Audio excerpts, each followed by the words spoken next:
118조.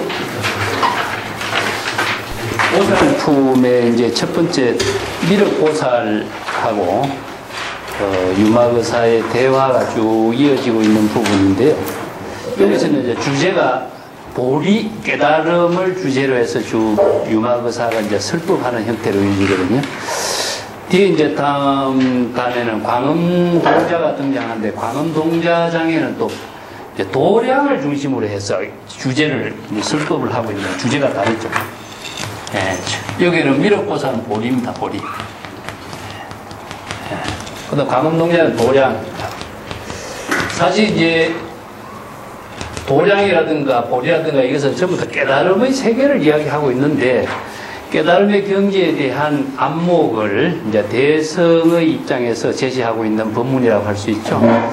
예, 그래서 보리라고 하는 말을 일반적으로 우리가 뭐 보리심, 발보리심, 이런 것을 전부 다 보리라고 하는데, 그런데 이걸 다른 말을 한다면은, 한문으로 이야기한다면 깨달음입니다. 예, 깨달음인데, 깨달음의 내용이 무엇이냐 하는 것이 이제 여기에서 이제 설법의 중심이니, 그죠? 우리가 보통 깨달음이라는 말을 너무나 많이 사용하고 있지만은, 뭘 깨닫느냐 도대체? 깨달음의 내용은 무엇이냐? 깨달음의 상태는 어떤 상태냐? 이런 문제를 가지고서는 사실상 이제 애매하게 이해하는 경우가 상당히 많거든요. 그래서 깨달음이라고 하는 것은 전부 다 망념을 자극하는 겁니다. 예. 그래서 구체적으로 이제 자기 자신이 중생심, 즉 자기 중심으로 중생심이죠. 자신의 마음으로 일어나고 있는 중생심에 의해서 우리가 이제 이걸 다른 말로 한다면 이제 번뇌 망념인데, 번뇌 망념을 통해서 자신을 상실하고 있다. 자아 상실이. 이게 자기 중생심으로 살고 있는 모습은 우리가 세간적에서는 이제 상대적인 어떤 가치관으로서의 삶은 이루어지지만 우리 본심을 잃어버리고 있다는 거죠. 이 본심을 선에서는 이제 진여 본심이라고 하고, 경전에서는 진여라고 하는 말도 쓰고, 선에서는 이것을 본래 면목이라고 그러거든요. 예, 본래 면목을 상실하고 있다. 그래서 본래 면목을 상실하고 있기 때문에 본래 면목을 회복시키는 것이 무엇이냐? 깨달음이라고 하는 거죠. 그래서 구체적으로는 회복을 시키는 방법이 무엇이냐 하는 설법이 경전에서 이제 다양하게 나오는 거죠. 근데 보통 사람들이 이제 깨달음이라고 하는 말을 잘못 이해하는 것은 무엇이냐 하면은, 자기가 생각하고 자기가 인식한 대로 이것을 깨달음이라고 이해해버리는 거죠. 자, 요게 이제 법에 의해서 진여의 지혜로 이루어지는 그 자각을 이것은 깨달음이라고 하고, 이걸 보리라고 이야기합니다. 그렇게 이야기하는데, 깨달음이라고 하는 말을 우리가 불교 공부를 한 사람이나 참선 공부한 사람들이 깨달음에 대해서 이야기한 사람은 너무나 많죠. 그렇지만 깨달음이란 무엇인가가 첫 번째 정립이 돼야 되겠죠. 예, 깨달음이라는 건 무엇이냐? 이것은 우리가 자기 중심으로 살고 있는 중생심의 망념에서 자기 본심을 회복하는 게 깨달음이다. 그러니까 회복, 본심의 지혜 작용하고 중생심의 망념의 작용하고가 어떻게 이루어지는가를 알지 못하면은 깨달음이라고 하는 구조적인 전환을 자기가 어떻게 하는지 모르게 되겠죠. 이 때문에 불법을 공부를 하는 것은 무엇이냐면 중생심은 어떤 것을 말하고 우리가 본래 진여 본심은 어떤 것을 말하는 것인가를 이걸 알지 못하면은 깨달음이라고 하는 것이 이루어질 수가 없는 거죠. 자기 생각대로 깨달음이라고 착각할 뿐이죠. 그래서 이제 깨달음의 내용이라고 하는 것은 첫째로 자기 자신의 번뇌 망념이 일어난 사실을 자각하는 것이다. 그래서 첫 번째는 자각하는 겁니다. 그래서 망념을 자각하는 것이 깨달음이고, 망념을 자각한 것이 경전에서는 뭐였습니까? 바로 발심이라고 그랬죠. 그죠?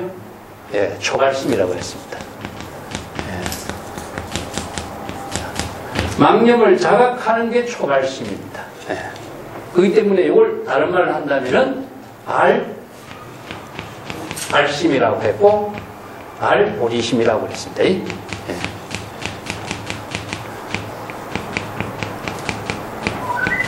그렇기 때문에 여기에서 발이라고 하는 말은 보리심을 발휘하도록 한다 하는 말이죠. 보리심을 아직까지는 발휘하지 못한 상태는 뭐겠습니까? 바로 자기 중심의 번뇌 망념에 살고 있는 상태이다.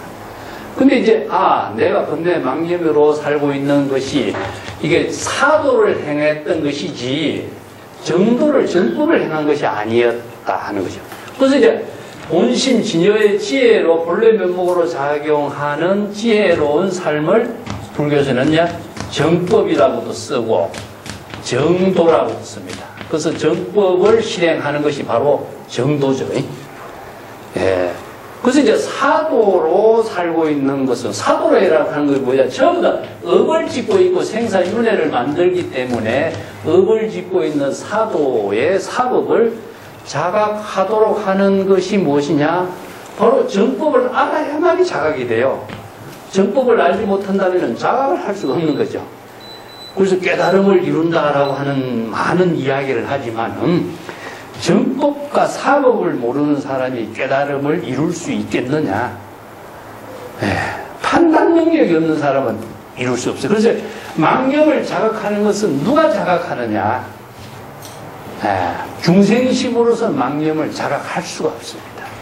그래서 망념을 자각하는 것은 오직 유불능지, 오직 부처의 지혜로만 작용합니다. 부처의 지혜로만이 능히 망념을 자각해서 알기 때문에 여기 지자가 여기서 나와요.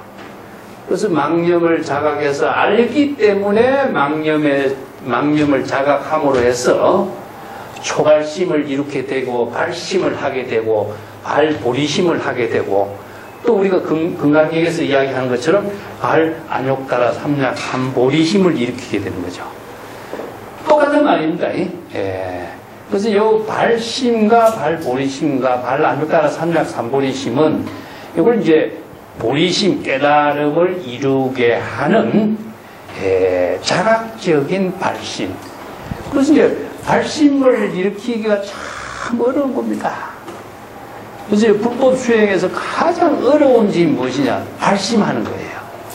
발심을 할 때 바로 정법을 이루고 바른 깨달음을 이루고 바로 본래 면목을 회복하게 되는 거거든요. 그래서 이제 다른 말을 한다면은 자각을 할 때, 발심을 할 때 생사윤회를 해탈하는 것이 되죠. 그래서 자각하는 것을 다르게 이야기한다면은 뭐라고 합니까? 바로 부처라고 이야기합니다. 그렇기 때문에 초발심을 할 때 부처를 정각을 해주는 거죠.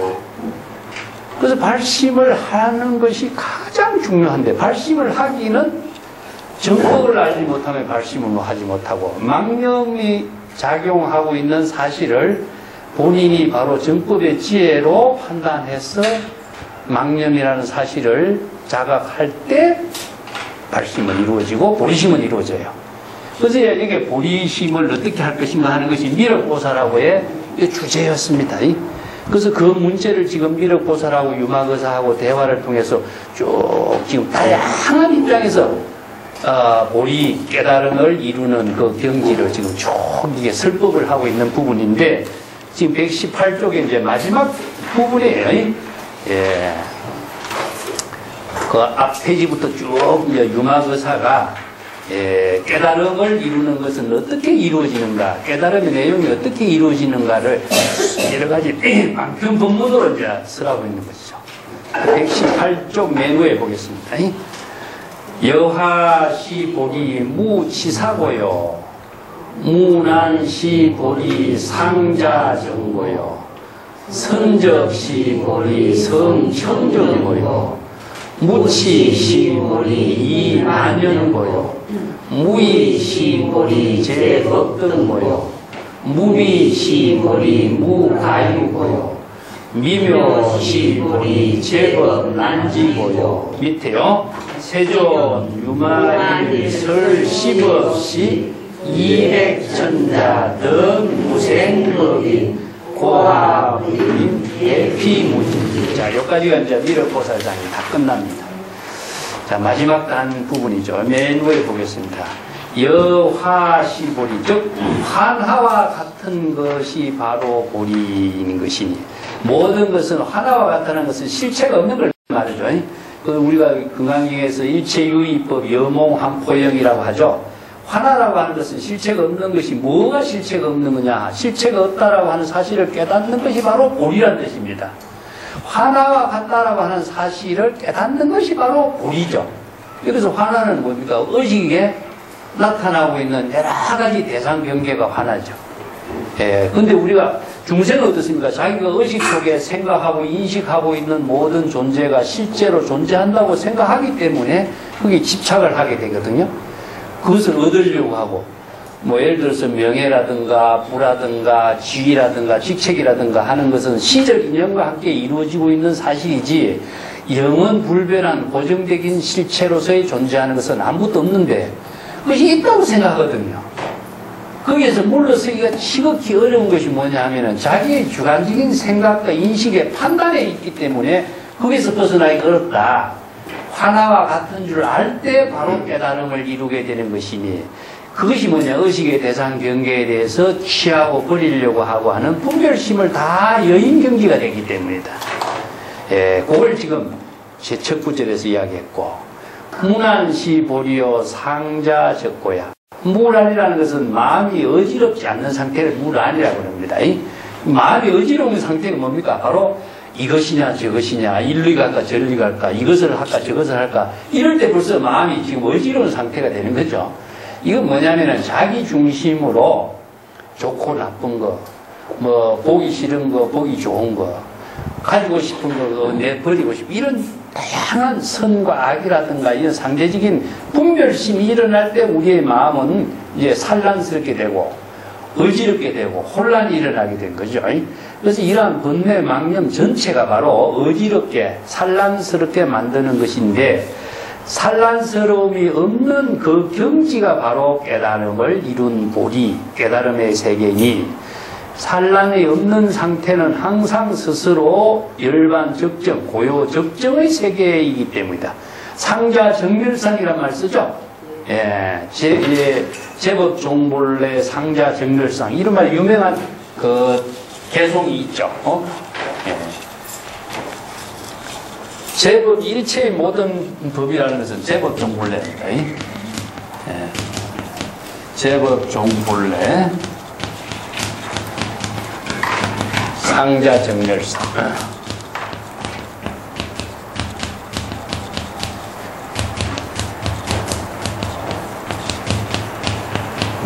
불자 행도의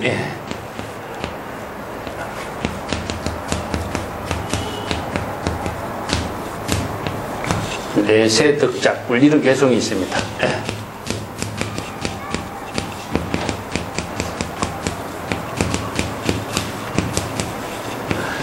이제 부처를 이룬다. 성불과 작불은 같은 말입니다. 부처를 이룬다 하는 말이나 같은 말인데, 작불이란 말은요, 이게 이제 법화경이라든가 이런 데서 많이 쓰고 있습니다. 성불도 많이 쓰는데, 일체의 모든 법은 무엇입니까? 바로 의식 속에 나타나는 것을 법이라 그러죠. 자신의 모든 의식 속에서, 우리가 뭐냐면은 자신의 마음으로 인식을 하고 있는 세계가 제법이니까 그게 유심의 철학이죠. 이 모든 존재가 존재하지만 그것을 인식할 때 존재하는 것이지, 자신이 인식할 때는 존재하지 않는 거거든요. 그래서 모든 법은 자신이 모든 마음으로 인식할 때 바로 모든 법이 존재하지만은, 이 모든 법은 어디 있느냐? 본래로 항상, 본래라는 것은 원래 그 상태를 말이죠. 항상 정멸상이다. 정멸상이라는 것은 열반의 경지. 정멸이라는 것은 일체 열반의 깨달음의 세계. 이것은 무엇이냐 하면은 고요적정의 상태가 아니라 항상 번뇌 망념이 없는 상태가 정멸상입니다. 그래서 생사가 있으면은 바로 이제 혼란성이 있지만은, 생사가 없는 상태가 적정이 정멸이거든요. 그래서 생멸이 다 소멸된 상태이기 때문에 일체의 모든 법은 본래부터 다 열반의 경지다. 그렇기 때문에 모든 존재는 열반의 상태로서 생명활동을 하고 있다는 것이죠. 여기서 생명활동이 없는 것이 아니라 중생심으로 살고 있는 생사의 번뇌 망념이 없고, 진여의 지혜로운 생명 활동으로 작용하는 세계가 바로 열반의 세계거든요. 그래서 대성의 열반이라는 것은 생명 활동이 진여의 지혜로 작용하는 것이 이제 대성의 생명의 열반이니까. 자, 이러한 항상 본래 열반의 경지를 불자가 바로 실행할 때, 열반의 경지의 깨달음의 지혜로운 삶을 실행할 때에 행도라고 하는 것은 그러면 도라고 하는 자체가 바로 지혜 작용입니다. 지혜로 작용하는 것. 어떤 것이냐? 마음이 지혜로 작용하는 것을 도라 그래요. 그 평상심이 도라든가 무심이 도라든가 이런 말을 쓰게 우리 본래의 참된 마음이 여법하고 여실하게 생명 활동으로 지혜 작용하는 것이 바로 도를 이룬다 그런 말이거든요.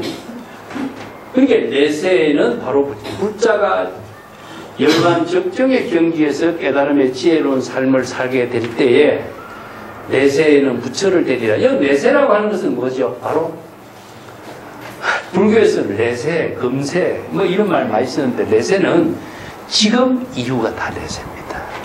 항상 불교의 시간적인 모든 세계는 지금이라고 하는 시간을 중심을 두고 있어요. 지금이라고 하는 시간은 현재라고도 이야기하는데 시간이 현재로 단정할 수 없잖아요. 그렇기 때문에 지금을 중심으로 해서 이전은 과거고 이후는 내세가 되는 겁니다. 미래는 전부 다 내세거든요. 찰나 이후가 내세입니다. 찰나 이후가. 이걸 이제 잘못 이해하면은 금세, 금생, 내생 이렇게 이해를 하면은 어떻게 생각해서? 다른 말도 똑같은 말입니다.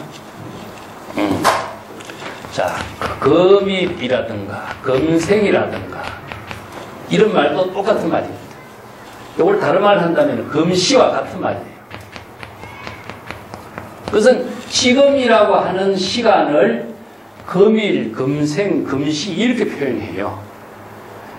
근데 날짜가 들어가니까 오늘이고 내일이고 이렇게 생각하는데 이건 불교의 시간 철학 세계에서 언어는 금일은 금시입니다. 금생도 금시예요. 이걸 내생이라고 해서 다음 생에도 이렇게 생각하면 안 된다. 지금 이후가 내생이죠. 지금 이후가. 바로 도를 실행할 때 바로 내생에서 지금 이후에 바로 깨달음을 이루는 부처가 되는 것이지 다음 생에 부처가 된다면 언제 기다려요?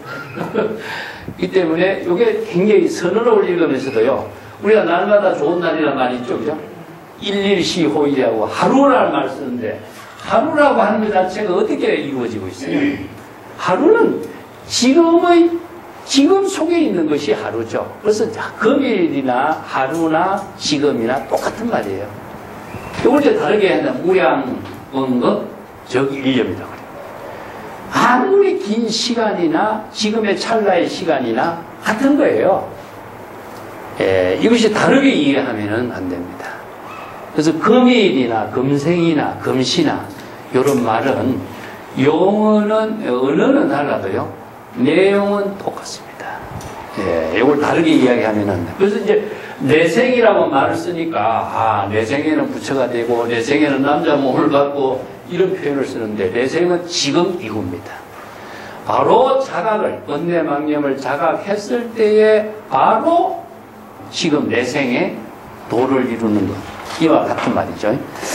이런 개성들이 이제 제법종본래 상자정멸상 불자행도의 내세득자불 이런 게 불교 경전이 자주 나와요.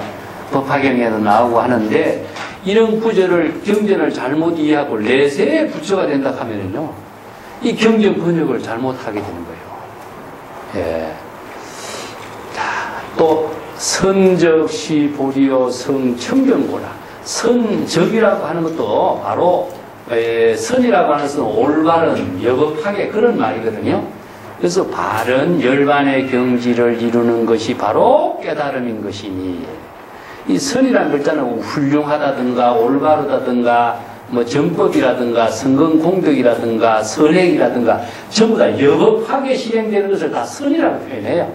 그렇기 때문에 여법한 열반의 경지가 바로 깨달음을 이루는 진여 본성이 항상 청정하게 작용하는 까닭이다. 그래서 대성의 열반이라는 것은 정지된 열반이 아닙니다. 작용하는, 생명이 작용하는 열반이기 때문에 진여 본성이 항상 작용할 때, 청정하게 작용할 때 보리 깨달음의 세계가 이루어지는 것이다. 여기 그래서 이제 진여 자성 청정심이란 말을 그래서 씁니다.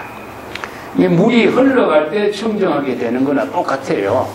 그 물이 흘러가지 않으면 썩어버리는 것처럼 우리 마음도 마음의 번뇌망념을 다 비우고 하면은 정지 상태로 비워지는 것이 아니고 진여의 지혜가 작용이 되도록 하는 것이 선정이지, 망념이 완전히 비워진 상태가 선정이라고 생각하는 것은 이것은 있을 수가 없는 거죠. 망념이 없는 대신에 진여의 지혜의 생명이 작용하는 것이 바로 청정심입니다. 무치시 보리요 이 반영고요. 여기서 취라고 하는 것은 의식의 대상 경계를 취하려고 하는 거거든요. 12연계에서 애치유 이런 말이 나오죠. 무명행식 명생유기 촉수 애치유가 나옵니다. 자기가 좋아하는 것을 취하려고 하는 것이에요. 그게 어디에 있냐? 자기 생각으로 좋아하는 생각을 갖게 되고 느낌을 갖게 되고 그것을 갖고 싶어 취하려고 하는 생각을 갖고 있죠. 이게 자아의식의 중심으로 취하려고 하는 생각을 갖지 않는 것이 바로 깨달음을 이루는 것이요. 이 반연고요. 반연이라고 하는 것 자체가 이제 인연에 있다든가 반연이 있다든가 이런 말 하죠. 나와 인연 관계가 연결된 것을 반연이라고 합니다. 이제 저 사람은 나하고 친척 관계다 할 적에는 그 반연이 있다 그런 말이죠. 나와 인연 관계가 있는 사람이다. 아니면은 친분이 있다든가 할 적에 이걸 반연이라고 하는데, 인연 관계가 연결된 상태는 자기 중심이고, 반연을 여의있다 하는 것은 자기 중심의 의식이나 자기가 생각하고 있는 내용의 인연을 모두 다 여인 경지가 되죠. 그래서 이제 인연을 여의 때 자기 본래로 되돌아가요. 자기 생각으로 누구누구와의 관계를 이룬다는 것은 주객 대립이 나누어지기 때문에 자기 중심의 인연이 반연이 만들어지는데, 그래서 인연을 끊지 않고서는 자신의 본래로 되돌아갈 수가 없어요. 보통 보면 우리가 참불가 이야기도 내가 가끔 하죠. 인연을 잊고서 이런 말 쓰죠. 인연을 이었습니까? 인연을 잊고습니까? 이어서 그러잖아요. 그렇다면 이제 반연을 영원히 벗어나지 못해요. 영원히 중생으로 살아야 됩니다. 그 한마디가 그 법에 맞는 언어를 통한 것이냐 아니면은 자기 생각으로 만든 것인가 아니면 그러면 인연을 이어서 가는 것은 반연을 연결시키는 거죠. 잊고서는 어떻습니까? 인연을 잊고서 이것은 인연, 반연을 만들어가기 때문에 항상 내가 그 좋은 인연, 나쁜 인연, 항상 연결이 돼버리죠. 그 연결이 되면 그 인연 고리에서 자기가 벗어나지 못해요. 그렇다면 그 인연에 속박된 자중심의 인연에 반연에 속박된 중생으로서 살게 되는 거죠. 법문을 듣고서 옛 인연을 끊어야 되는데 옛 인연을 이어간다면 법문을 듣는 거 아무런 의미가 없는 거잖아요. 근데 보통 사람들은 옛 인연을 이어서 이렇게 생각하거든요. 이것은 잊고서 해야 됩니다. 옛 인연을 잊어야 지금 자신의 본래로 되도록 하고 자신이 바로 그 법문을 듣고 바로 깨달음을 이루게 하는 인연이 만들어지는 거죠. 아무리 좋은 법문을 들어도 내가 그 인연에 맺어져 있으면 깨달음을 이룰 수 못해요. 그래서 이런 것도 마찬가지요. 반연을 다 여의어야 자기 본래로 되돌아갑니다. 본래의 생명의 작용이 이루어지도록 하는 것이 이게 바로 깨달음인 것이지 반연을 갖고서는 깨달음이 이루어지지 않는 거죠. 무이시 보려 제법 등고요. 무이라고 하는 것은 다름지 않는다라고 하는 말인데 이건 진여를 표현해요. 우리의 모든 진여의 지혜는 진여를 다른 말로 한다면은 불이라고 했습니다. 예. 진여는 일체의 상대적인 반연, 주객의 모든 차별을 초월했기 때문에 진여는 1이라고 하는 언어를 사용하거든요. 이때 만법기이라는 말을 쓰죠. 예? 여기서 만법이라고 하는 것은 차별의 세계인데 기일은 뭐죠? 기라고 하는 것은 불교에서 항상 내가 수행이라고 했습니다. 만법에서 차별의 세계에서 절대의 세계로 되돌아가는 것이 바로 불법 수행이거든요. 그럼 여기서 만법은 차별의 중생의 세계에서 본래 자기의 본래 면목으로 되돌아가도록 하는 것을 불교에서는 귀라고 하는, 귀가 이제 바바나라고 하는 말을 쓰는데, 되돌아가는 것이 무엇이냐? 이걸 다른 말로 한다면은 발심이고, 보리고, 깨달음이고, 이런 말을 써요. 그 때문에 이걸 내가 숲에서, 번뇌망념의 숲에서 자기 본래의 집으로 되돌아간다. 그래서 기가, 이게 불교의 수행 구조예요. 수행 체계예요. 그 때문에 차별의 세계에서 절대의 세계로 되돌아가는데, 요거는 진여는 불이라고 하는 것은 절대의 세계거든요. 그럼 여기서는 뭡니까? 복잡하고 첩다한 차별의 세계는 바로 중생의 세계거든요. 이걸 이제 번뇌망념의 숲에다 비유하는데, 자, 진여가 불이인가 동시에 불이라고 해요. 불이나 불이는 진여를 표현하는 언어인데, 다르지 않다. 불이 아니다. 이게 진여 아닌 것이 없기 때문에 일체의 모든 존재가 다 진여의 지혜로 생명활동이 작용되고 있는 세계를 말해요. 그래서 일체의 모든 것이 다 일체법이 진여 아닌 것이 없어요. 그래서 물은 물대로, 바람은 바람대로, 모든 식물과 생물은 생명대로 다 진여 본성의 지혜로 생명활동을 하고 있기 때문에 진여 아닌 것이 없는 거예요. 그래서 진여 아닌 것이 없기 때문에 진여 아닌 것이 없는 경지를 바로 깨달음이라고 하니, 이것은 일체의 모든 제법이 평등한 것이요. 자, 진여를 다른 말로 한다면 평등이라고 했습니다. 그래서 평등의 종교라고 하는데, 이걸 이제 무상 아니면은 최상 이런 표현을 쓰거든요. 그래서 이제 금강경에서 우리가 공부했습니다. 이 법은 평등하여 무유고하오. 이 법은 절대 평등, 진여의 법은 절대 평등하기 때문에, 부처의 법은 평등의 종교의 법이기 때문에 여기서는 차별이 없는 세계다. 그래서 이제 열반경에서 일체 중생이 모두 불성이 있다라고 하면서, 불성이 바로 진여이기 때문에 불성은 불이인 것이요, 불성 아닌 것이 없는 것이고, 불성은 절대 평등이기 때문에 일체의 모든 중생과 모든 존재가 다 불성의 생명으로 작용하고 있는 법을 불법이라고 그러죠. 그렇기 때문에 불교는 평등의 종교다. 일체의 모든 차별을 다 평등으로 귀결시키도록 하는 그 종교가 대자대비라고 쓰는 거죠. 그래서 이걸 다르게 보인다면은 바닷물에다 비유합니다. 백천가지의 강물이 수없이 다양한 강물이 흘러 들어오지만은 강물 하나하나는 특성이 다 있어요. 특성이 다 있지만은 진여의 바다에 들어가면 어떻습니까? 자, 모든 강물이 다양한 색깔과 모양과 형태가 다양하지만은 진여의 바다에 들어간다면은 다 일미가 돼요. 이게 벌써 일해라고 해요. 일해가 되고 일미라고 해요. 일미가 된다고 해요. 그래서 이제 진여를 일미, 일해 이렇게 표현하거든요. 하나의 큰 바다에 다 들어가 버립니다. 그러니까 각기 강물이 다르게 형태로서 존재했었지만은 바다에 들어가면 어떻습니까? 자기의 색깔이 이게 없어져요. 평등 그 자체가 되어버리죠. 그 평등한 그 세계를 1이라고 하는 숫자는 절대의 세계고, 바다는 절대 평등의 바다로 들어가 버리고, 두 번째는 일미라고 쓰는데, 미는 바닷물은 뭐죠? 짠맛이죠? 짠맛 하나밖에 없는 거죠. 그래서 이제 일미평등의 세계라든가,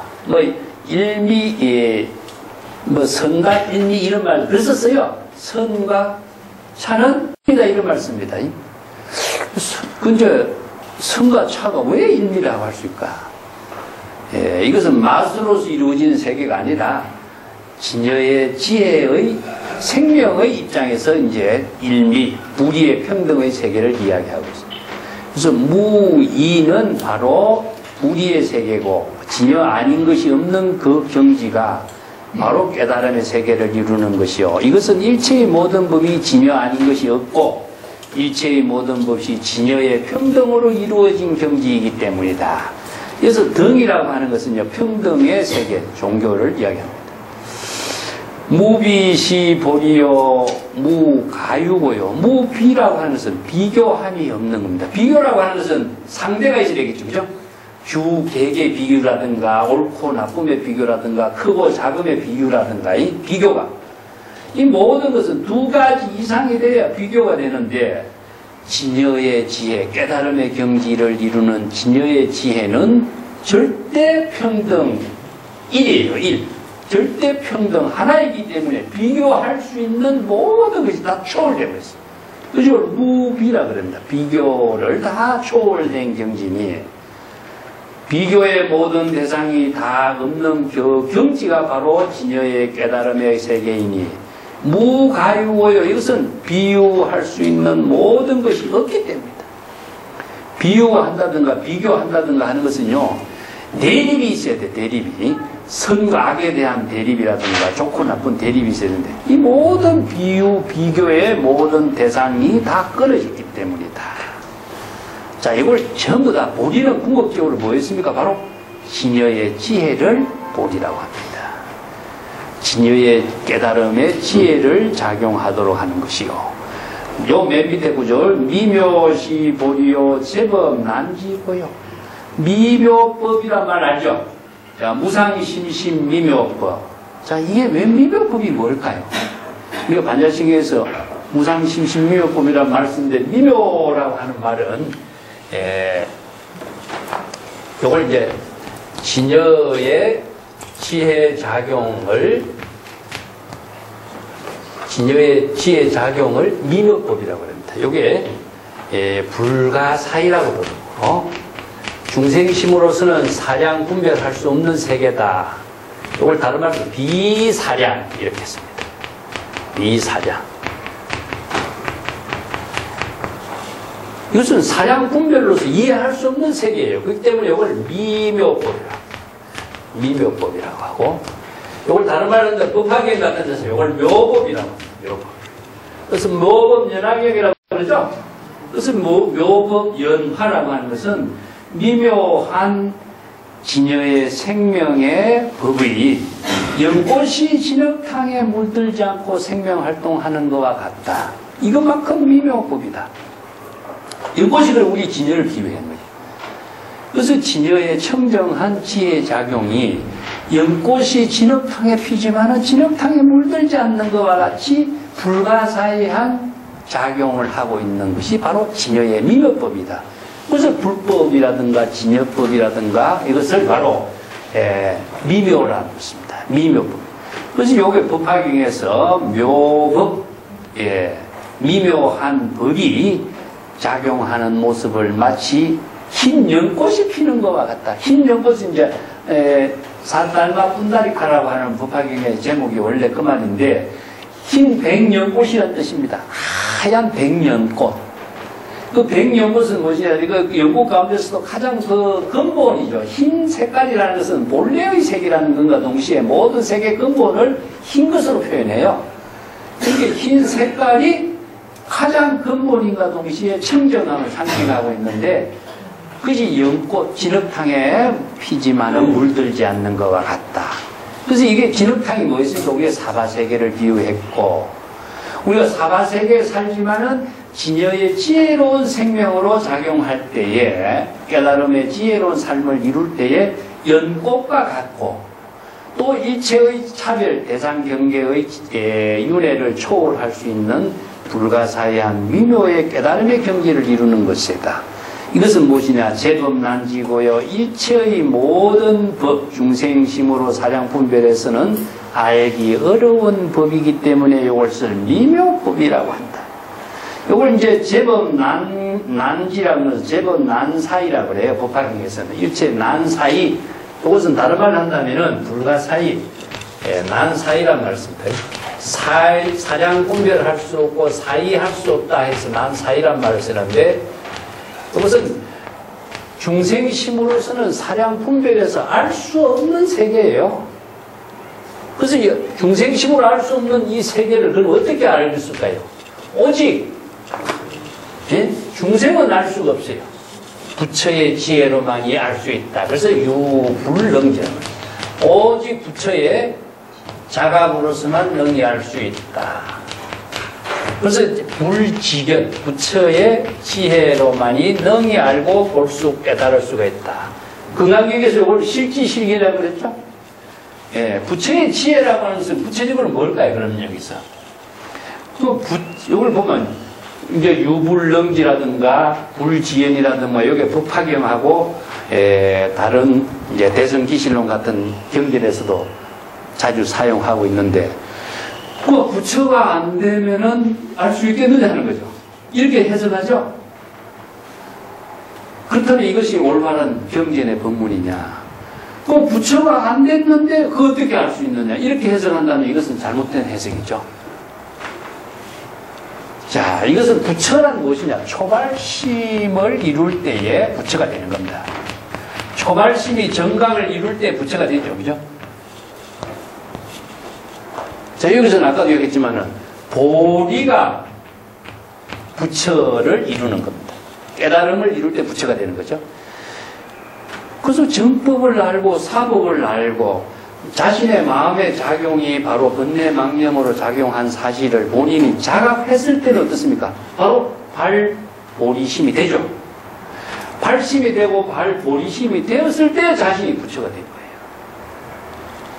이것은 부처를 다른 말로 한다면 깨달음이다 이겁니다. 그래서 부처님이 존재하는 것이 아니라 자신이 부처의 지혜를 이루는 겁니다. 이걸 잘못 이해하면은요, 그러면 영원히 누구라도 부처가 되지 않아서 모르지요. 이거 알 수 없는 세계가 되겠죠. 그럼 누가 부처가 되겠어요? 이 때문에 이 경전의 구절을 잘못 이해하면은 부처 된 사람이 있고 부처 되지 않는 사람은 부처가 될 수 없는 거예요. 자, 망념을 자각했을 때에 여기에서 지금 보리를 이룰 때 부처가 되는 겁니다. 그래서 정법을 알고 자신이 마음속에 번뇌 망념을 자각을 할 때 자신이 부처의 지혜를 이루는 것이지, 부처가 된다라고 하는 것이 아니라 부처의 지혜를 이루는 겁니다. 그 부처의 지혜는 자각을 통해서 이루어지는데, 제가 전에도 여러분 이야기했습니다만은, 선에서도 적심시불하죠. 이게 이제 원래는 관무량 수경에 나옵니다. 시심작불 이런 말입니다. 적심시불, 시심작불. 이런 말이 이제 관무량 수경에도 나오고, 선에서 이 말을 자주 써요. 그래서 이 마음이 바로 부처다 이렇게 이야기하는 거하고, 이 마음으로서 부처를 되도록 한다. 작불은 성불과 같다고 제가 이야기했습니다. 이 마음이 부처가 되도록 하는 것, 부처를 만드는 것은, 이 마음이 어떻게 했을 때 부처가 만들어질까요, 그러면? 자, 이 마음이 바로 초발심을 함으로 해서 이루어지죠.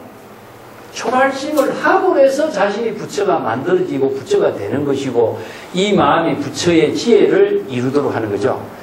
이 때문에 이 마음은 바로 자각하는 마음입니다. 뭘 자각하는 마음입니까? 바로 번뇌망념을 자각하는 마음이 자신이 부처를 이루는 겁니다. 그래서 번뇌망념을 자각하는 것을 발심, 발보리심이라고 하는 거죠. 어때 이 마음이 바로 부처가 되겠어요?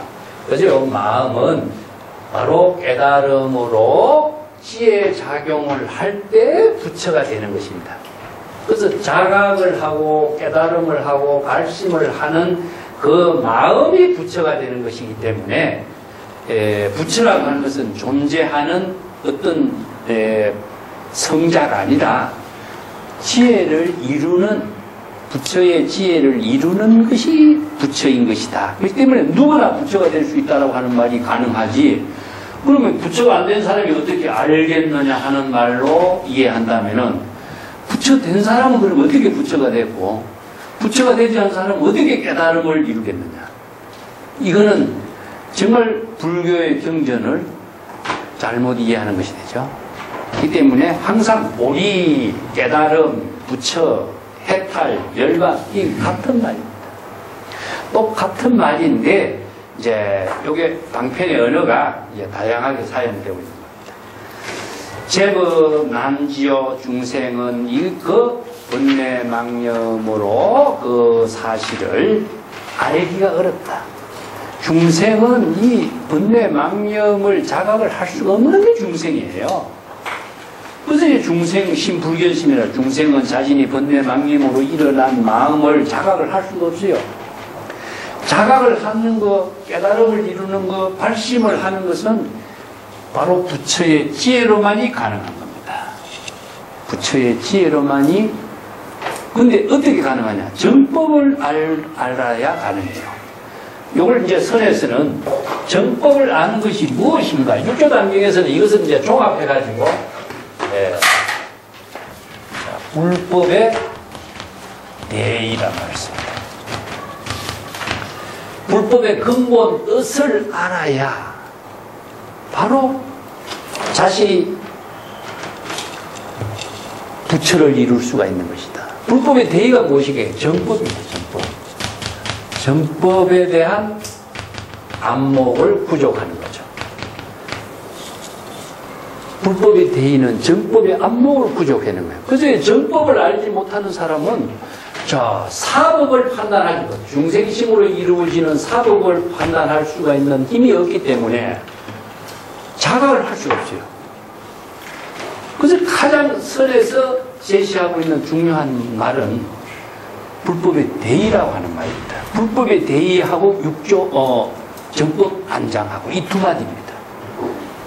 그래서 이제 육조단경에도 그 오조 공인이 육조 해능을 밤에 불러 들어가지고 건강경 법문을 설하죠. 그래서 불법의 대의를 깨닫게 한 거고, 또 불법의 대의를 깨달은 사람이 있으면은 각자 자신의 정법의 안목의 지혜로서 개성을 써서 제시하라 그러죠. 그래서 정법의 안목을 갖추고 불법의 대의를 부족한 사람이 있으면 내가 6대 조사로서 인가를 하고 가사를 전하겠다. 이게 바로 육조단경의 기본 테마예요. 이게 구도자가 뭘 해야 될 것인가, 어떻게 육조의 지위를 깨달아 체득해서 조사의 지위를 이룰 수 있을까 하는 드라마틱한 이야기를 만들어서 제시하고 있는 거죠. 가장 중요한 건 뭐냐? 불법의 대의, 불법의 대의를 볼 수 있는 정법의 안목. 이것을 부족하지 못한 사람은 중생의 병을 진단을 할 수 없는 거죠. 그래서 중생의 병을 진단할 수 없는 사람이 어떻게 선지식으로서 바로 생사윤회를 해탈하게 하는 위대한 역할, 법문을 어떻게 할 수 있겠느냐 하는 거죠. 그래서 여기에 일체의 모든 법을 중생의 사량 분별로서는 알 수가 없어요. 그래서 이 불가사의한 미묘법은 바로 진여의 지혜를 깨달아 체득하는 것에 의해서 깨달음, 보기를 이룰 수가 있는 것이다. 자, 이게 깨달음을 이루게 하는 여러 가지 방편의 언어를 다양하게 제시하고 있는 것을 말하고 있습니다. 세존 유마일 설 십업시에 200천자가 더 무생법인 고아부림 에피문지 세존이시여 유마일 거사, 이 세존이시여 부른 사람이 누구죠? 미륵보살이죠? 미륵보살이 세존에게 이런 말을 한 겁니다. 마지막으로 세존이시여 유마일 거사가 이와 같이 보리 깨달음을 이루는 이 진여의 법을 설할 때에 시법을 설할 때 이 법이 무슨 법이겠어요? 바로 진여법, 보리법, 불법. 보리법은 뭘 다른 말 불법이에요. 우리가 불법은 부처의 깨달음을 이루는 법을 말하기 때문에 불법이 무엇인가 하면 무슨 깨달음을 이루는 법이죠.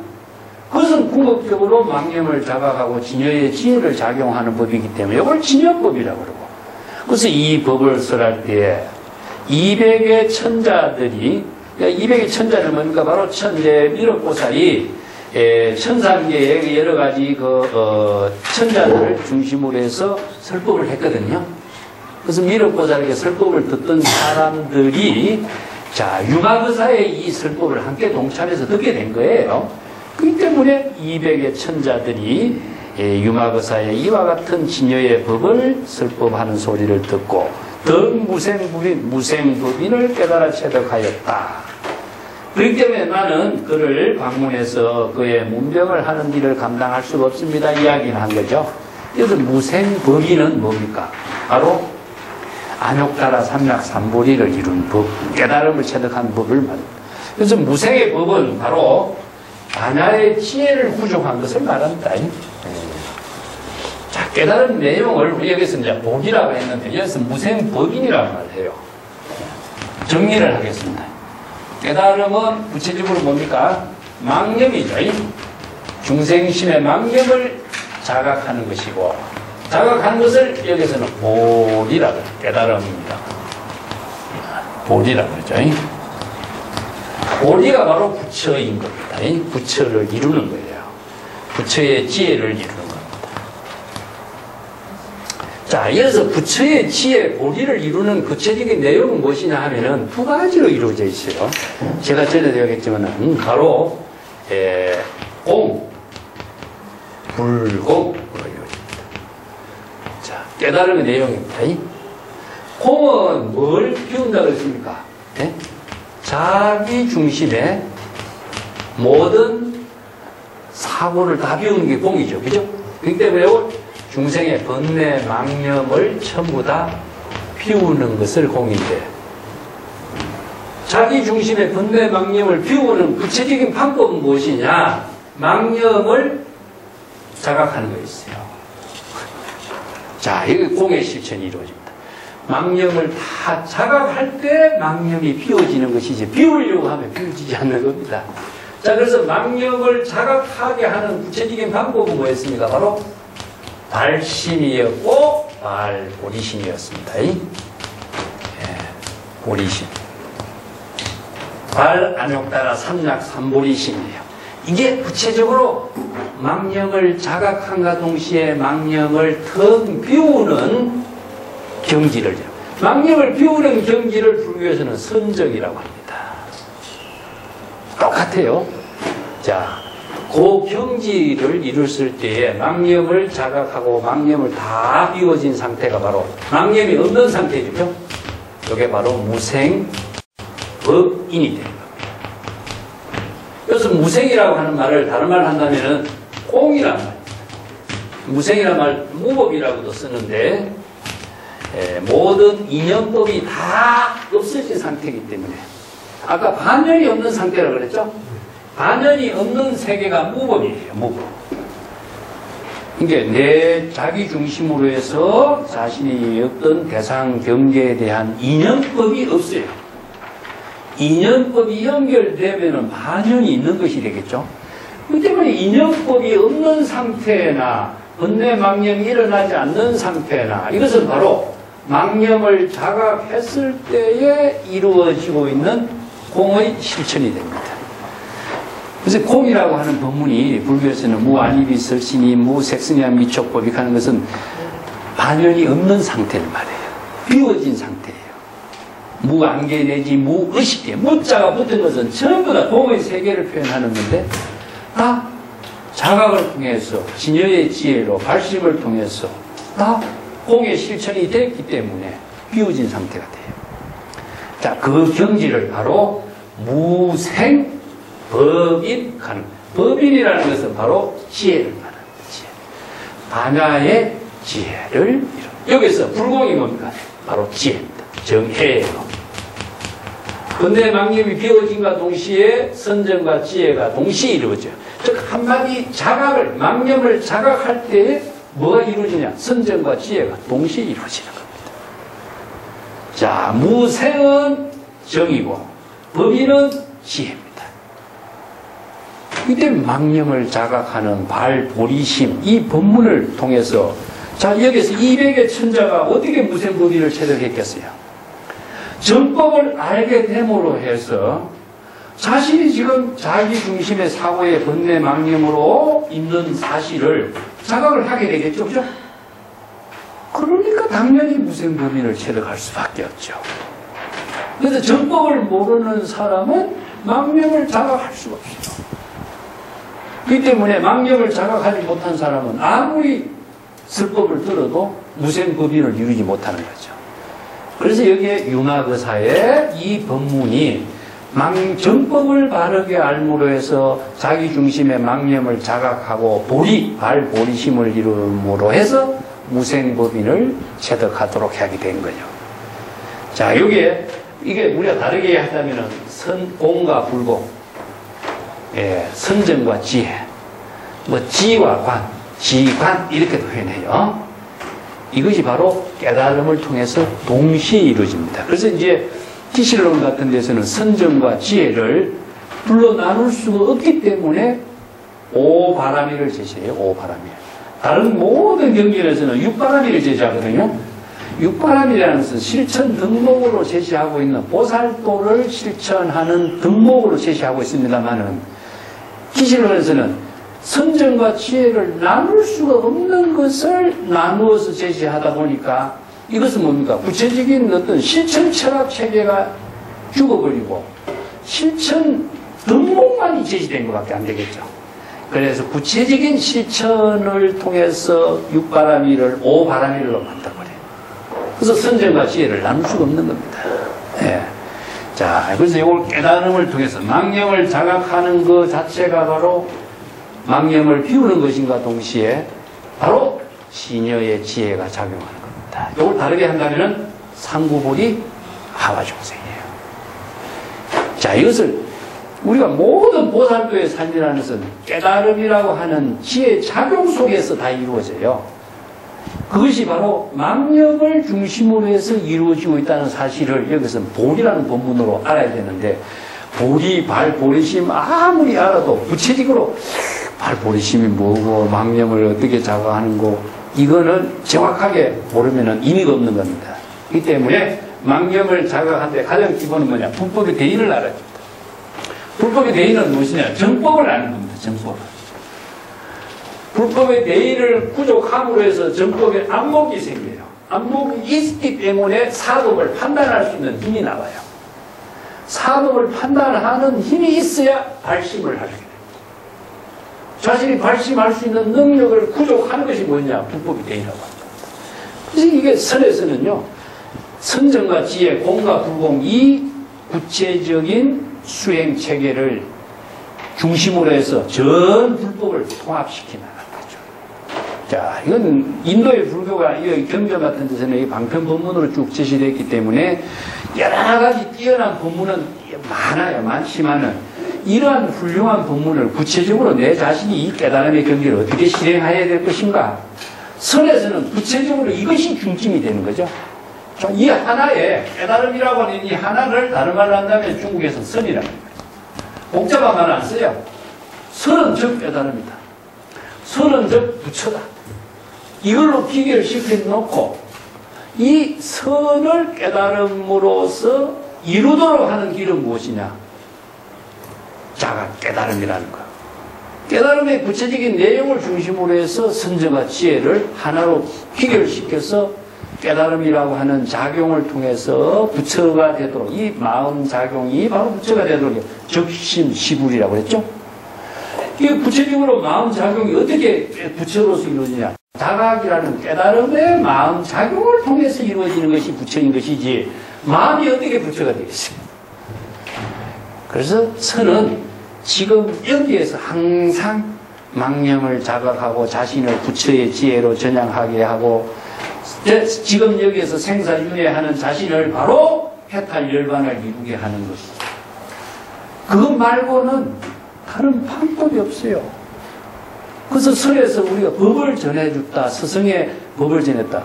설에서는 스승이 없습니다. 설에서는 부처도 없고 스승도 없어야 돼요. 왜냐하면 부처가 자신의 대상으로 있으면 자신은 영원히 중생에서 벗어나지 못하고 자신의 의식에서 스승이 존재하면요, 영원히 스승의 속박에서 벗어나지 못해요. 그래서 초사직이라고 해요. 스승의 경지도 초월하는 거. 그래서 유명한 그 부처를 만나면은 부처를 죽이고 하죠. 임재에서 법문이 그 말입니다. 조사를 만나면은 조사는 뭐예요? 스승이에요. 아무리 자기에게 훌륭한 스승이지만은 자신의 깨달음을 이루는 데는 조사가 방해가 돼요. 방해가 되는 것은 의식의 대상으로 반연으로 존재하는 조사나 스승은 자신이 깨달음을 이루지 못하게 하고 자신을 중생으로 만들게 하기 때문에 그 스승 조사까지도 초월하지 않으면은 자신이 지금요 부처의 지혜를 이룰 수 없는 거죠. 그래서 부처를 만나면은 부처를 죽이고, 이 죽이란 말은 공이나 비유란 뜻입니다. 예, 비유란 뜻이에요. 또 나한을 만나면 나한을 죽이고, 부모를 만나면 부모까지 죽이고, 그렇지 않고서는 자신이 바로 해탈 열반의 경지를 이룰 수가 없다. 그래서 임재의 그런 그 격렬한 법문이요, 얼마나 무의 자재, 무의 진인의 세계를 설의 본질을 제시하고 있는 법문인가. 그래서 임재 장군이라 그래요. 그래서 장군은 싸움꾼이죠. 싸움을 한 사람은 자신이 평화를 누리는 것이 아니라 자신이 그 깨달음의 세계를 이루는 지혜를 장군이라고 그러죠. 그래서 이제 오가 정통 가운데서 임재 장군이라고 하는 말을 씁니다. 자, 여기서 무생법인은 바로 자각을 통해서 선정과 지혜를 이룰 때 반야의 지혜를 이루어진 경지, 이것을 무생법인이라고 하는데, 자, 요게 공과 불공이라는 말을 내가 자주 쓰는 것은, 요걸 다른 말로 한다면은 반야의 지혜, 반야의 지혜를 무생법인이라고 한다. 왜 반야의 지혜가 이렇게 강조됐느냐 하면요, 불교의 모든 지혜는 반야의 지혜를 말합니다. 네. 이제 지혜라고 하는 말은 브라추냐라는 말을 쓰는데, 이걸 이제 반야바람이라고 하죠, 그죠? 반야바람이는 반야의 지혜를 말하고 있습니다. 반야바람이를 어떻게 이루느냐 하면은, 우리들의 진여의 지혜를 바로 브라주냐, 반야바람 지혜라고 합니다.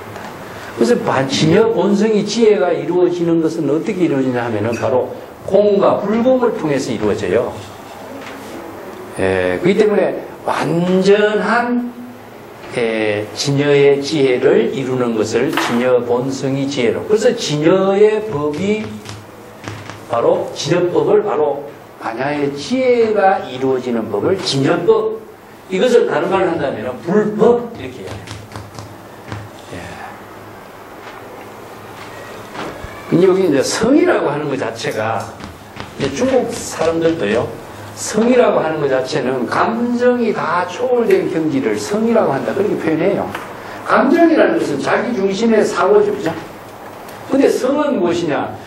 희노애락이라든가 대상경계라든가 반연이라든가 이런 것이 다 없어진 경지이기 때문에 진여 본성이 생명으로 작용하는 그 세계를 반야의 지혜라고 합니다.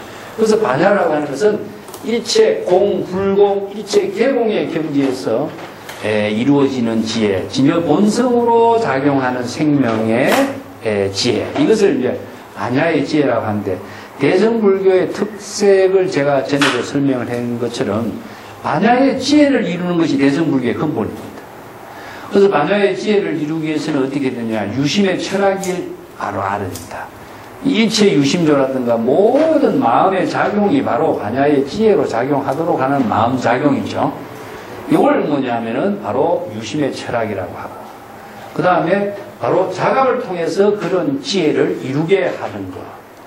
또 이것이 바로 열반 해탈이고, 바로 자각을 통해서 선정과 지혜가 되고, 자각을 통해서 상구보리 하와중생이 되고, 자각을 통해서 바로 육파란의 실천이 함께 이루어져요. 이게 이제 다양한 덕목으로 제시는 됐지만은 전 골격은 여기에서 이루어졌습니다. 자, 망념을 자각할 때 공, 불공, 선정과 지혜가 이루어지고, 이게 반야의 지혜를 이룰 때 바로 무생법인을 이루게 되는 것입니다.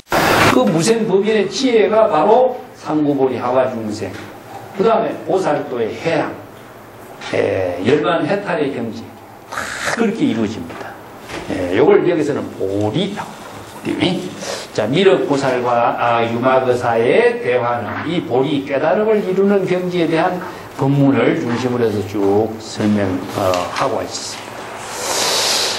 자, 그 뒷장에 이제 광음동자와의 그 유마거사의 대화인데 이거 한번 좀 읽어보겠습니다. 원문을. 원문이 119페이지부터 쭉 연결됩니다. 근데 뒤에까지 굉장히 원문이 길거든요. 오늘 한 122쪽까지만 읽어보겠습니다.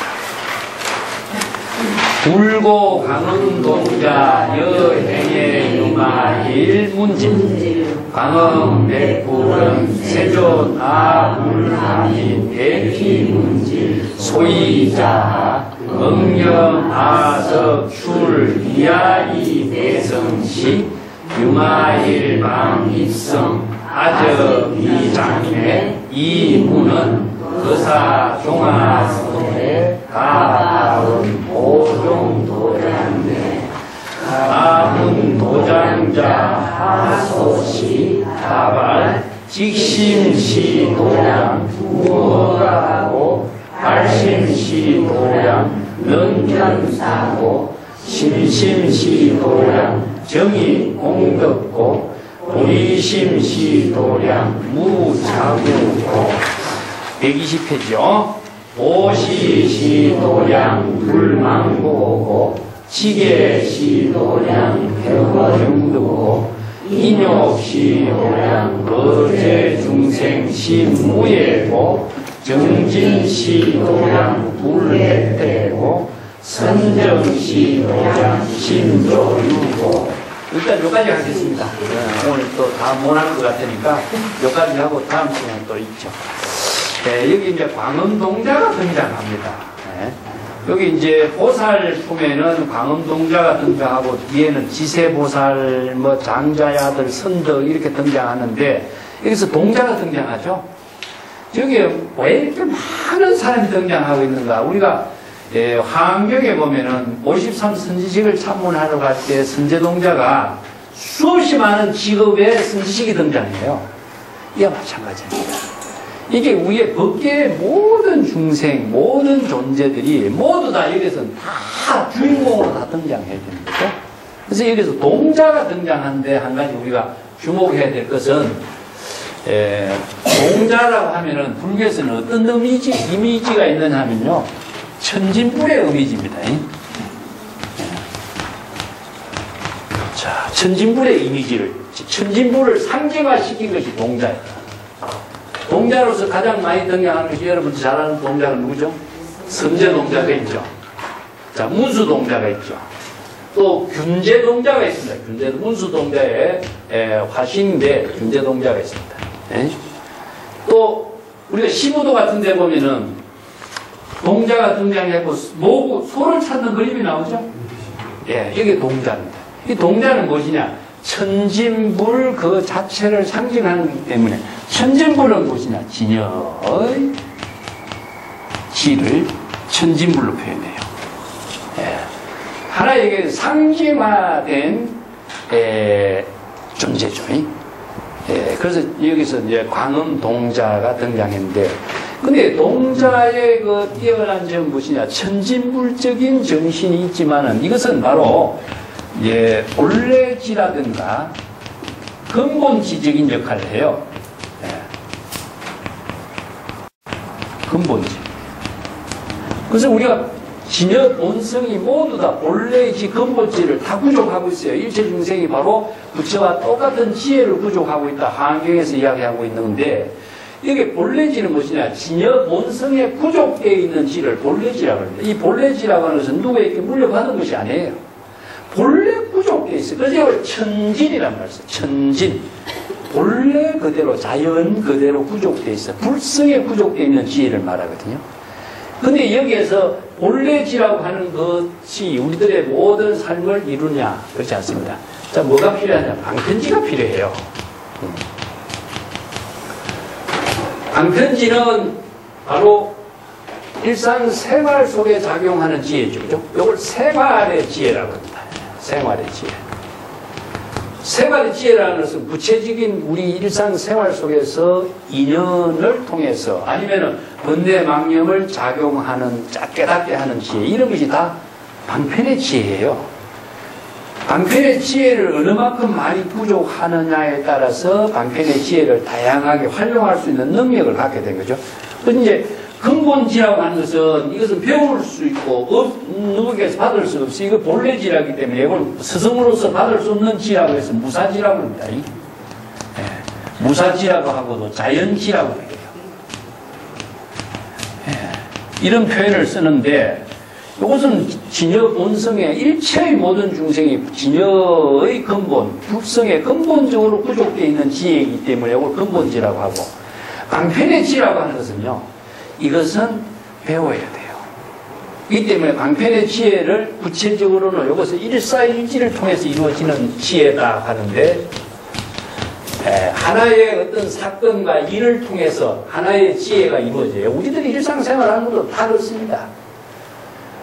자, 의사 선생님이 어떤 하나의 병을 우리가 잘 관찰해서 그 병을 다 치료할 수 있다 하는 것은 거기에 임상실험이라든가 경험이라든가 병균의 내용이라든가 모든 것을 다 알아야 그 병을 치료할 수 있는 지혜가 나오는 거예요. 이것은 사물과 현상 속에서 체험해서 알아야 하는 지혜인데, 이 지혜가 얼마나 많은 지혜가 필요하냐, 이것을 판단사천지혜라고 해요. 자, 이 지혜의 본문을 제시한 것이 무엇이냐? 불교의 방편본문이고, 부처의 모든 경전의 말씀은 뭡니까? 중생의 세계에 살고 있는 모든 중생의 병을 치료할 수 있고 중생의 병을 극복할 수 있는 지혜를 제시한 것이 불법의 가르침이에요. 그럼 이것을 어떻게 배워야 되냐? 경전과 어록을 통해서 배워야 되는 거죠. 그래서 우리가 많은 경전을 보고 어록을 통해서 많은 지혜를 배우고, 불교 경전뿐만 아니라 요즘에는 얼마나 다양한 지식과 지혜가 필요한가. 이것은 자신이 지혜를 활용할 수 있는 능력을 갖추려면은 수없이 많은 정보 아니면은 책, 요즘에는 인터넷을 통해서도 이제 많이 하는데, 그래서 지식이 있어야만이 지혜를 쓸 수가 있어요. 지식이 없는 사람이 지혜를 쓸 수 없는 거거든요.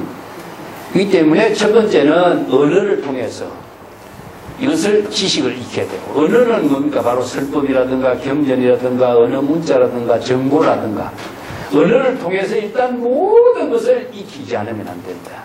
그러니까 언어 문자라고 하는 것은 정보를 교환하고 전달하고 배우고 익힐 수 있는 수단이기 때문에 이거 말고는 없어요. 그래서 이제 강정가나 경전을 많이 봐야 된다는 것이 기본이고, 그래서 마치 무엇이냐면은 내가 다르게 비유한다면은 자동차가 여기 있는데 자동차의 연료와 마찬가지입니다. 연료. 자동차가 움직이려면 뭐가 필요합니까? 아무리 좋은 차가 있을지라도 연료가 들어가야 되겠죠? 연료는 무엇이냐? 정보와 같은 것이고, 지식과 같은 거죠. 그러면 지혜는 무엇이냐? 연소시켜서 에너지가 작동하게 하는 것. 이건 바로 지혜인 겁니다. 자동차가 움직이는 것은 지혜예요. 아무리 연료를 많이 넣더라도 엔진에서 그것을 가열해서 이것을 불로서 화력으로서 에너지로서 바꿔주지 않으면 자동차 안 움직이는 거죠.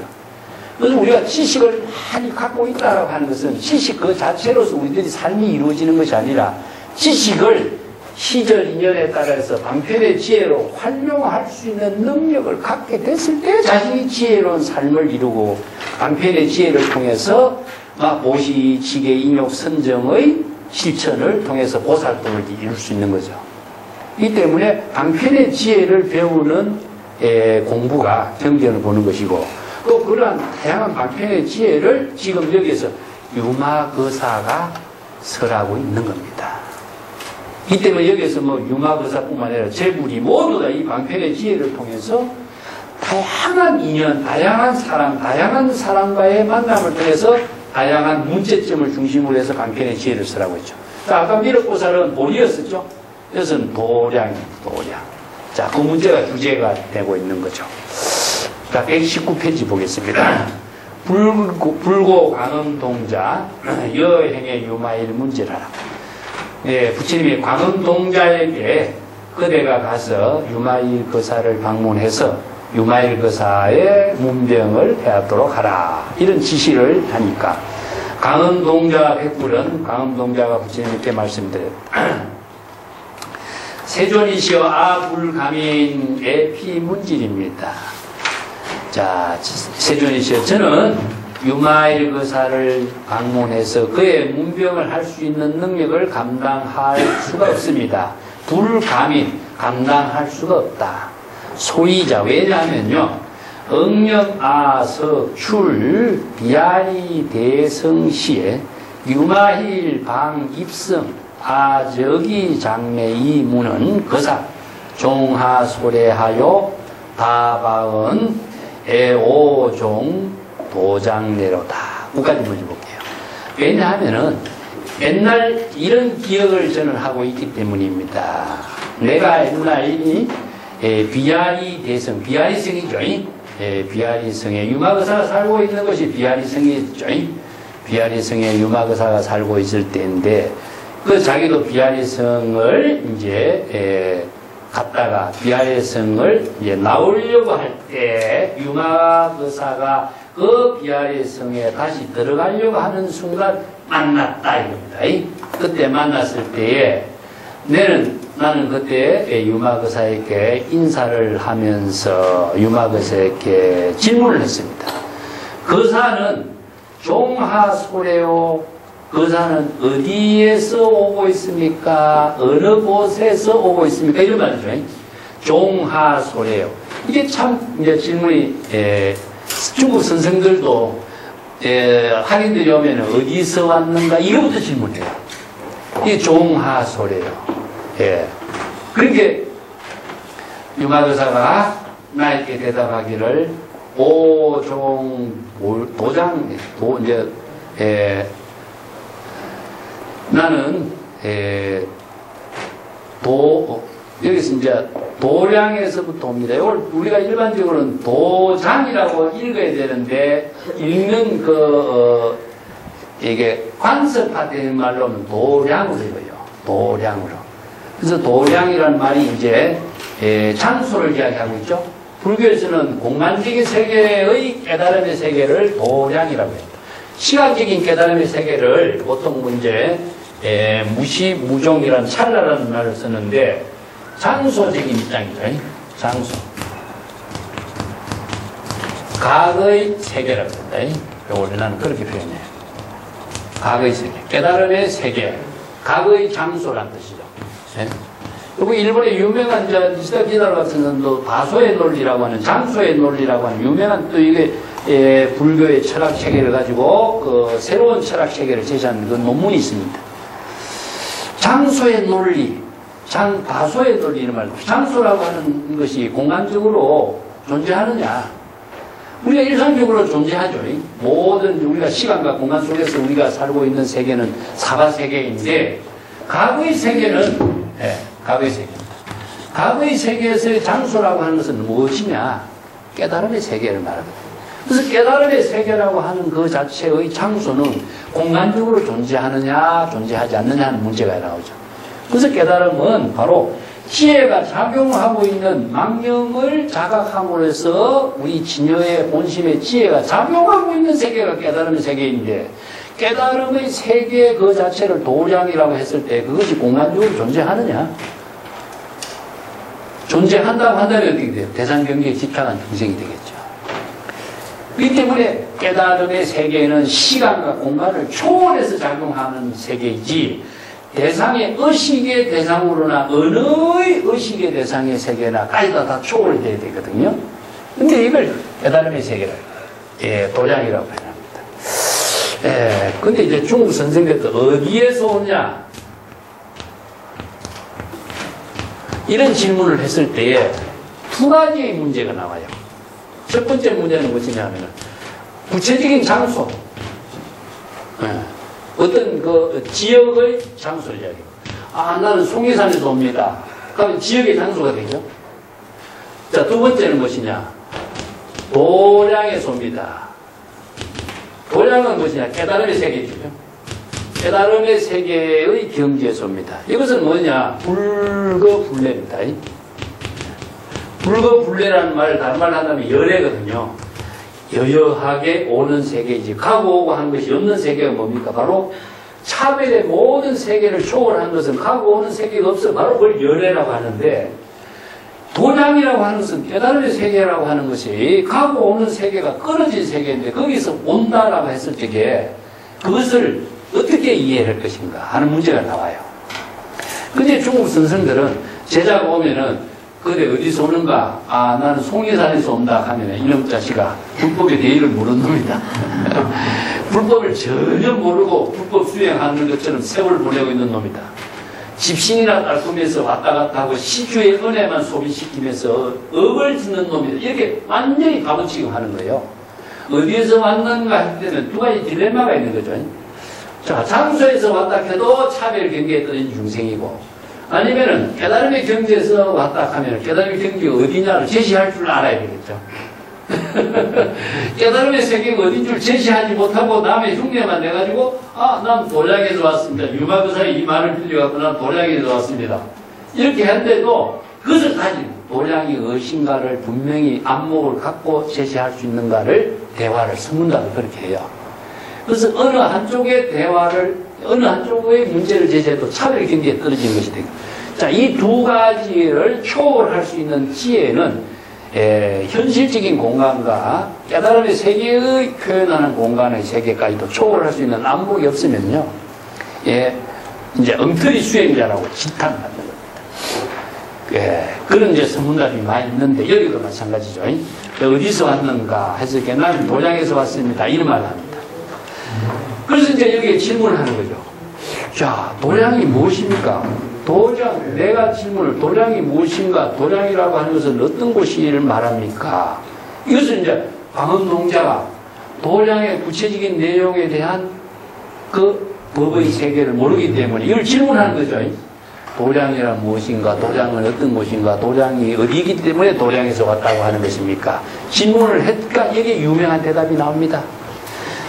직심이시 도량이여 무허가고요. 발행이시 도량이여 요 판자도 되고 변자도 돼요. 능 판사고요. 심심이시 도량이여 정이 공덕고요. 보리심이시 도량이여 무차고요. 자, 요것만 해도요, 오늘 굉장히 중요한 구절인데요. 그 융화경에서 이 구절이 너무나 유명한 구절입니다. 자, 여기에서 직심이란 무엇이냐? 직심이라고 하는 것은요, 바로 우리들의 진여 본심, 진실한 진여 본심이라는 정념 진여법이란 말씀이 기실론에서는 기실론에 요 구절이 나와요. 직심은 정념 진여법이다.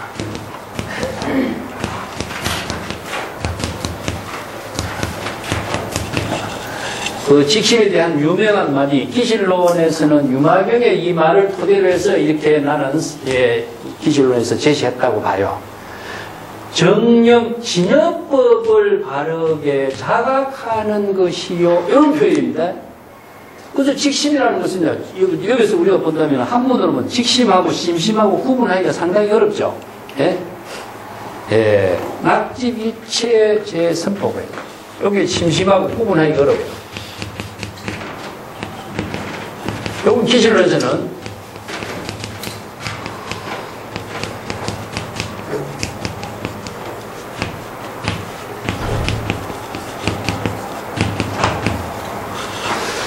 모든 즐거운 일체의 모든 선법을 실행하는 거예요. 선법을 실행하는 것이요, 이렇게 표현해요. 그래서 이 구절하고 심심하고 직심하고 신심을 우리가 이해하기는 상당히 어려운데, 이 논서라든가 이런 것을 경전의 구절하고 같이 이해를 해야 돼요, 이건요. 자, 여기서 먼저 유마경부터 먼저 보겠습니다. 직심이 바로 도량, 깨달음의 경지인 것이요. 도량은 보리와 같은 말입니다. 보리심, 보리수, 도량, 이것은 깨달음의 경지를 각의 경지, 각의 세계를 공간적으로 표현한 말입니다. 그래서 도량이라는 것은 장소로 이해하면은 이것은 대상 경지가 돼요. 그래서 깨달음의 지혜가 작용하는 공간, 그런 의미예요. 그래서 그것이 어떤 깨달음의 공간이냐? 직심이다. 직심이라는 것은 바로 우리의 진여의 본심의 그 경지가 바로 깨달음의 공간, 깨달음의 세계인 것이 도량이다. 왜냐? 무허가고요. 허망하지 않고 가식이 없는 것이기 때문에. 허망하지 않다라고 하는 것은요, 이것은 바로 인연법에 의해서 이루어진 것이 허망인 것이고, 가식이 없다라고 하는 것은 이것은 가짜 임시가 없는 게죠. 항상 바로 진실이 된 직심으로 바로 지혜로 잡기 때문에 이것은 직심은 진실한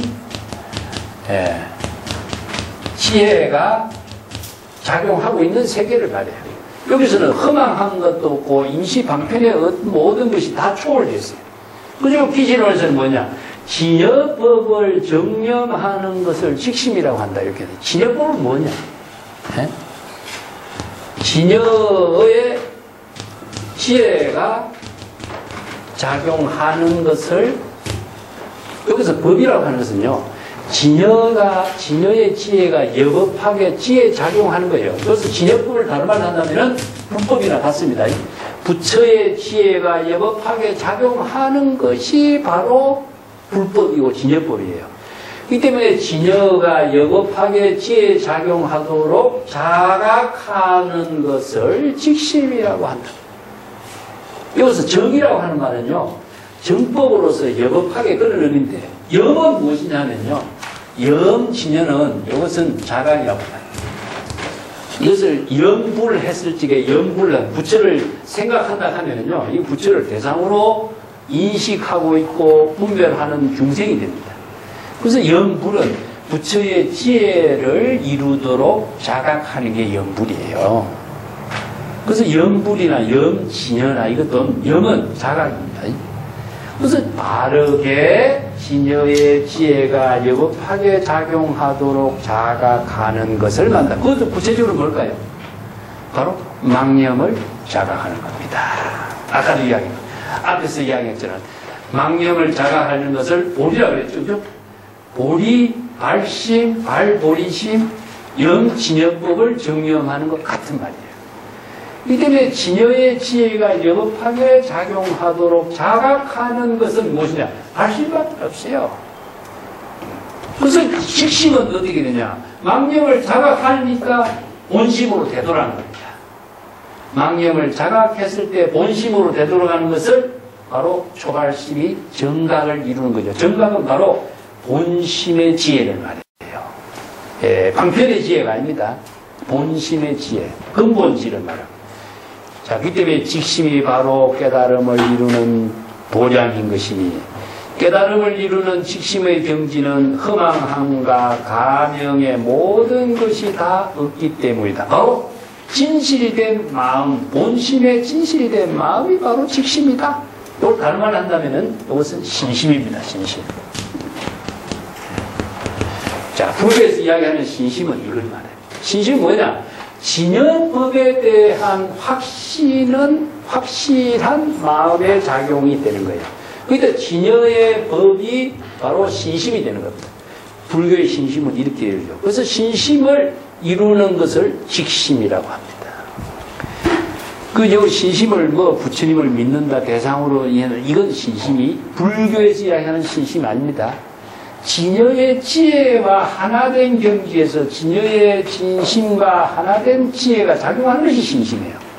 그래서 신심이 있느냐 하는 것은요, 자신이 부처와 같은 경지의 지혜를 구족했느냐 똑같습니다. 여기 신이라는 글자가 신이 도원 공덕으로 그랬죠. 그러면 신심이 바로 도를 이루는 근본이요 공덕을 이루는 모체이기 때문에 신심이 바로 뭡니까? 바로 깨달음과 부처나 본이나 도량이나 똑같은 말이에요.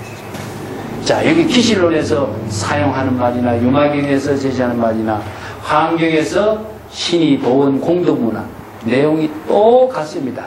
그래서 신이라고 하는 한 언어를 잘못 이해한다면은, 자, 정법을 상실해버리죠. 정법을 잃어버립니다. 그 다음에 발행시 도량이요 능변 사고요. 그 발행이라는 것은요, 바로 초발심을 말합니다. 초발심. 바로 우리 진여 본심이 발이라고 하는 것은 일어나다는 것이죠. 바로 중생심에서 진여 본심의 지혜가 발이 되도록 하는 겁니다. 이걸 이제 기실론 같은 데서도 이야기하는데, 자각하게 하는 것은 뭐였습니까? 바로 발심이었죠. 그죠? 발심입니다. 발이라고 하는 글자는요, 기신과 같습니다. 기신 이런 말 같은데, 기라고 하는 것은 뭡니까? 자, 발분이라고. 여기 이제 논어 같은 데서는 이걸 발분이라고 합니다. 이 발분. 발분이란 말이 논에 나오기 때문에 이걸 분심이란 말을 쓰는데, 발분심이란 말은 마찬가지인데, 우리 중생심으로 살고 있는 자신의 번뇌 망념의 마음을 부처의 지혜로, 진여의 지혜로 발휘되도록 하는 것은 발심에 의해서 이루어져요. 자각을 통해서 부처의 지혜로 발휘되도록 하는 거죠. 그렇기 때문에 일어나게 하는 것도 그냥 중생심으로 지금 우리가 마음이 생사윤회하는 마음으로서 진여의 지혜가 죽어있는 상태예요. 그런데 발심을 하고 자각을 하면서 진여의 지혜가 되살아나게 하는 거죠. 여기서 일어나게 하는 것, 죽어있는 것을 일어나게 하도록 하는 것, 아직까지 발휘되지 못한 중생심의 진여의 지혜를 발휘되도록 하는 것, 이것은 구체적으로 어떻게 이루느냐? 자각을 통해서 이루어집니다. 그래서 발심, 자각, 이것이 바로 발심을 하는 것이 바로 깨달음을 이루는 도량이요. 능히 모든 일을 능히 판단할 수 있다. 여기서 모든 일을 판단하는 것이 구체적으로 뭘까요? 바로 망심이 일어난 그 사실을 판단했기 때문에 발심이 가능한 겁니다. 망념이 일어난 것을 판단하지 못한다면 발심을 못한다 그랬죠? 여기와 똑같습니다. 망념이 일어난지 중생은 판단할 수 있는 능력이 없어요. 그래서 불법의 대의라든가 정법의 안목이 있어야 내가 망념이 일어났다라고 하는 사실을 판단하여. 그래서 사라고 하는 것은요, 현실의 시절 인연과 함께 이루어지고 있는 일을 사라고 하는데, 시절 인연 속에, 망념 속에 일어난 사실을 정법의 안목으로서, 부처의 지혜로서 판단해버려요. 그렇기 때문에 발심이 가능한 거죠. 그래서 발심이 바로 깨달음을 이루는 도량이 되는 것은 능히 시절 인연에 따라서 번뇌 망념의 일을 판단할 수 있기 때문이다. 자, 이런 구절을요, 우리가 그냥 자세하게 내용을 파악하지 못하고 읽고 넘어가면요, 이 본문으로서의 구체적인 내용을 그냥 자신의 지혜로 쓸 수 있는 힘이 안 생깁니다. 하나하나 구절이 전부 다 이렇게 이루어져 있습니다. 이 본문이. 신심이 바로 도량이요 정의 공덕을. 아까 신심은 뭐였습니까? 일체의 모든 선행을 능히 모아서 실천하는 것을 신심이라고 한다. 기실론에서 이렇게. 일체의 모든 선행은 뭐죠? 바로 선건 공덕을 이룰 수 있는 진여의 지혜 작용을 하는 것이 선행이에요. 그렇게 선행을 할 수 있는 것을 신심이라고 한다. 자, 여기서 직심하고 신심하고 차이가 기실론에서 이렇게 구분을 딱 시켜요. 이 때문에 신심은 뭡니까? 바로 공이고, 심심은 무엇이냐? 불공이 됩니다. 공과 불공, 진공, 묘유, 선념과 지혜. 이것을 직심과 신심으로 나누어서 이야기하는데, 이것은 유마경에서도 이렇게 하는 거랑 똑같아요. 여기서 공덕이 있죠? 신심이 바로 깨달음을 이루는 공덕이 도량이 되는 것은 정의 공덕고요. 공덕을 정의하기 때문이다. 공덕은 뭐였습니까? 바로 모든 선행을 능히 잘 실천함으로 해서 지혜와 자기의 공덕을 이루죠. 똑같습니다. 공덕을 정의시키고 공덕을 많이 이루도록 하는 것은 모든 선행을 많이 즐겁게, 낙은 무엇이냐? 낙도예요. 깨달음, 즐겁게 모든 선행을 능히 실천하는 보살행을 하기 때문에 여기서 공덕을 능히 정의시킬 수 있는 것이 바로 깨달음을 이루는 신심이다. 자, 여기에서 신심하고 직심 이 두 개가 사실상 가장 중요해요. 유마경 여기에 강음동자장에서. 그 다음에 보리심이 시도량이여 무상유고요 하는 거죠. 우리가 이야기했죠? 깨달음이죠? 자, 여기서 깨달음은 무엇입니까? 망념을 깨닫는 것이고, 망념을 깨닫기 때문에 창류가 없는 겁니다. 잘못되고 잘못 오류된 것에서 잘못된 오류를 뭘까요? 바로 중생심으로 이루어지는 생사, 번뇌, 망념으로 잘못된 착각과 오류가 되는 거죠. 이게 사도를 행하고 사법을 행하는 것은 착각이 되고 오류가 되는 겁니다. 이게 도리심은 뭘까요? 바로 정법으로 해서 안목을 가지고 온 중생의 번뇌, 망념을 자각함으로 해서 생사윤회하게 되는 그릇된 중생의 오류, 착각에서 벗어날 수 있는 깨달음을 이루기 때문에 도리심이 바로 도량이다. 이 세 구절, 이 앞구절이 참 중요한 구절입니다. 예. 자, 앞에서는 보리라고 했지만 이어서 도량이라고 하는데 똑같은 내용입니다. 예. 자, 오늘 여기까지 하고 다음 시간 또 연결해서 하도록 하겠습니다. 감사합니다.